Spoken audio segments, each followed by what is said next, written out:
अस्सलाम to my viewers. आज की वीडियो में हम मेडिटेशन के कॉन्सेप्ट को इस्लामिक पॉइंट ऑफ व्यू के ज़रिए से देखेंगे।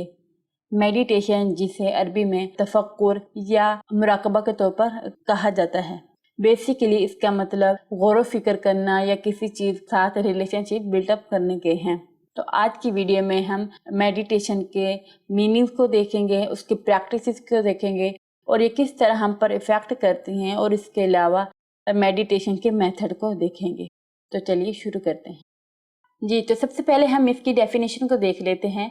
तो बेसिकली मुराकबा या अरबी में तफक्कुर से मुराद किसी चीज़ पर गौर व फिक्र करने के हैं, ताला की याद में वक्त गुजारना, उसकी सफ़ात पर गौर व फिक्र करना के हैं। इसमें अल्लाह ताला पर अपने ख्यालात और तवज्जो मरकूज़ करना शामिल है, जिसका मकसद रूहानी सुकून हासिल करना, अपने खालिक के साथ करीबी ताल्लुक़ इस्तवार करना और उसकी रहनुमाई के बारे में गहरी समझ हासिल करना के हैं।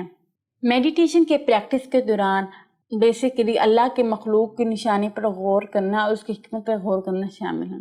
प्रैक्टिस ऑफ मेडिटेशन, इस अमल में अल्लाह की मखलूक की निशानी पर गौर करना और उसकी हिकमत पर गौर करना शामिल है।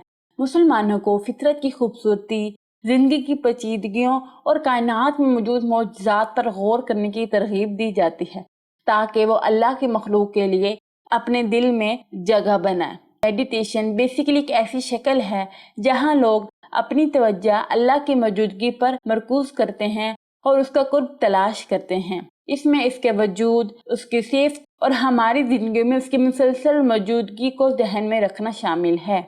अगर हम रेगुलरली मेडिटेशन करते हैं तो यह आपके दिल और दिमाग के अंदर सुकून और इंटरनल सुकून का एहसास पैदा करता है। ये फ़र्द को अल्लाह ताला की याद में इस तरह से मगन कर देता है कि वो दुनियावी तमाम चीज़ों को भूल जाता है, सिर्फ अल्लाह ताला की याद में ही मगन रहता है। इसके अलावा इस्लामिक मेडिटेशन आपका अल्लाह ताला के साथ बॉन्ड को स्ट्रेंथन करता है, आपके ईमान को और पुख्ता करता है और आपके स्पिरिचुअल अवेयरनेस को इन्हेंस करता है। इसके अलावा रेगुलर मेडिटेशन के ज़रिए से आपको डिफरेंट जो इश्यूज़ हैं, जैसे कि स्ट्रेस, एंजाइटी और रेस्टलेसनेस, इसको भी ये काफ़ी हद तक कम कर देता है। जिन लोगों को एंजाइटी या स्ट्रेस और बेसुकूनी का इशू है तो वो लोग मेडिटेशन को कर सकते हैं, जिससे ये आपके इन तमाम इश्यूज़ को रिलीफ देने में हेल्प आउट करेगा। बेसिकली मेडिटेशन आपकी कंसंट्रेशन और माइंडफुलनेस को इन्हेंस करता है, जिसकी वजह से आप डेली लाइफ में जो चीज़ें हो रही हैं तो उस पर ज़्यादा जो है तवज्जो दे सकते हैं। आपकी कोग्निटिव एबिलिटीज़ को इम्प्रूव हो सकती हैं, आपकी मेमोरी में इजाफा हो सकता है और आपकी डिसीजन मेकिंग स्किल्स भी इम्प्रूव होती हैं।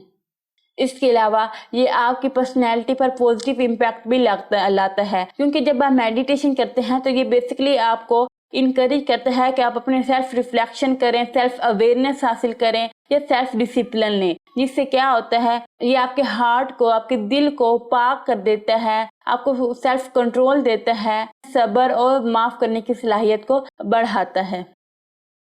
अगर हम इसके फिजिकल इम्पैक्ट के बारे में देखें तो ये हम पर बहुत से पॉजिटिव इम्पैक्ट लाता है, जैसा कि ये आपके ब्लड प्रेशर को रेगुलेट करता है, आपको स्ट्रेस रिलेटेड एलिमेंट्स को रिड्यूस करता है और बहुत सारे और भी बेनिफिट्स मिलते हैं। इसके अलावा ये आपके फोकस, कंसंट्रेशन को इन्हेंस करते थे। जब भी आप कुरान पाक की तिलावत करते हैं, नमाज पढ़ते हैं, तो ये आपको कंसंट्रेशन और फोकस को और ज़्यादा इन्हेंस कर देता है, आपको अल्लाह ताला को याद करने में और मीनिंग देता है और डीपली आप अल्लाह ताला से कनेक्ट हो सकते हैं और एक अलग ही आप दुनिया में चले जाते हैं, जिसमें सिर्फ आप अल्लाह ताला के साथ आपका रिलेशनशिप बनता है और आपको इंटरनल सुकून हासिल होता है, आपको पाक, साफ, शफाफ कर देता है और सिर्फ अल्लाह ताला से एक रिलेशनशिप बनता है। और जब भी आप फिर नमाज पढ़ते हैं तो खूबसूरत तरीके से नमाज अदा करते हैं, जिसमें आपकी प्रॉपर तवज्जो होती है, आपको पता होता है आप क्या बोल रहे हैं और क्या कह रहे हैं, आप किसकी तारीफ बयान कर रहे हैं। बेशक अल्लाह ताला की ज़ात की हम तारीफ अपनी नमाज में बयान करते हैं कि वही अल्लाह है जिसने हमें पैदा किया, और ये सब हम पढ़ते हैं और अल्लाह ताला की हम्द व सना करते हैं, तो हम एक बेहतर तरीके से नमाज को अदा कर सकते हैं और अल्लाह ताला से जो है अपना कनेक्शन जोड़ सकते हैं।